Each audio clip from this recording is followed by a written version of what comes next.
Donc le zeugme ou zeugma qui est un mot grec qui veut dire le joug au sens concret agricole d'un joug, donc avec lequel on attelle une paire de bœufs ou de chevaux pour labourer. Alors c'est une figure donc, qui va, comme un joug, associer, mettre sur le même plan, atteler ensemble des éléments qui sont hétérogènes. Donc bien sûr c'est une homogénéisation fictive, factice, on feint, de mettre sur le même plan, de considérer comme analogues d'une certaine façon des éléments qui sont en fait très différents, soit par leur nature grammaticale, soit par leur sens.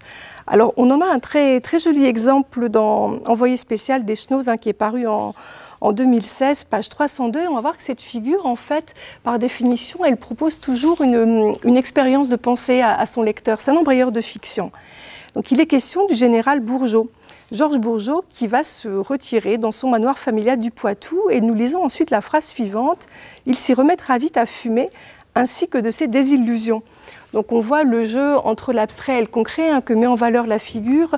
Donc on a d'un côté l'action concrète de fumer, de l'autre la notion psychologique de désillusion, donc, ce qui entraîne aussi un jeu sur le double sens du verbe se remettre en français. Se remettre avec un verbe à l'infinitif, c'est un verbe d'action, on peut se remettre à fumer, et puis avec un nom, eh ben, c'est un verbe psychologique, ça veut dire qu'on arrive à surmonter une expérience qui a été pénible.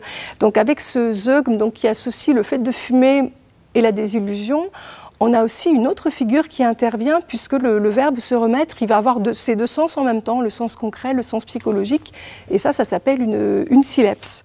Alors, autre exemple de zeugme qui est peut-être un peu plus délicat à voir, c'est page 109. Il est question de Constance et on nous dit à son propos la chose suivante. Quand s'achevaient les après-midi après une journée de lecture et de petit jardinage, puis qu'elle eut retrouvé sa chaise longue sous le couvert du tilleul, un oiseau vespéral proposait régulièrement à Constance une sorte d'apéritif concert. Alors à la lecture, j'ai le sentiment que ça peut coincer, gripper, achoper un peu. On lit après une journée de lecture et de petit jardinage, puis qu'elle eut retrouvé. En fait, il faut comprendre, puis après qu'elle eut retrouvé sa chaise longue sous le couvert du tilleul.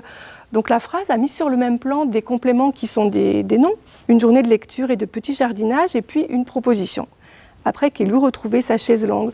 Donc là, on a une sorte de marge grammaticale à franchir, donc qui est aplanie, mais de manière évidemment factice. On fait comme si c'était aplani par cette construction en zeugme. Donc on voit que de manière générale, cette manière de faire comme si donc on avait affaire à des réalités analogues d'un certain point de vue, alors qu'en fait le lecteur ne peut que percevoir leur différence. C'est une figure donc, qui constitue du contraste, qui joue sur l'attention et qui pour cette raison est très souvent génératrice de comique. Avec le zeugme, on n'est pas très loin de l'incongruité, voire du loufoque. Et c'est sans doute la raison pour laquelle elle est aussi présente dans l'écriture d'Eschnoz.